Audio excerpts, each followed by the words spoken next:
فريق معناتها كبير برشا في افريقيا معروف معناتها من كاس الكونفدرالية والنجم الساحلي. ظهر لي فريق يلوم.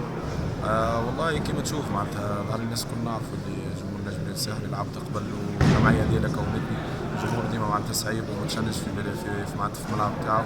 ظهر لي الحقيقه ما عملتش مشاكل مع الجمهور. هذا واحد الحقيقه نحب نوصل ميساج. يعني امي ومرتي دارنا الكل جبدوا كنا بنسبوا وما عملتش حتى رياكسيون. اما من حقي معناتها في الكوره باش نلعب على الدراب والجمعيه اللي نلعب فيها معناتها نلعب في فريق كبير اللي هو الزمالك المصري ونعرف في معناتها الجمعيات في افريقيا. ظهر لي حتى كي نحكي مع الاربيتر نحكي مع اصحابي اللي نعرفهم اللي تكونت معاهم.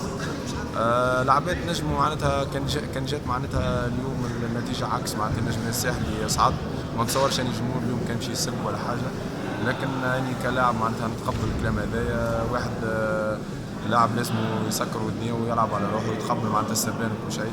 لكن ان شاء الله بقدره ربي معناتها كان وقتات معناتها مع ملاعب اخر لازمش الحكايات هذه تصير ونتعلموا معناتها من الورود.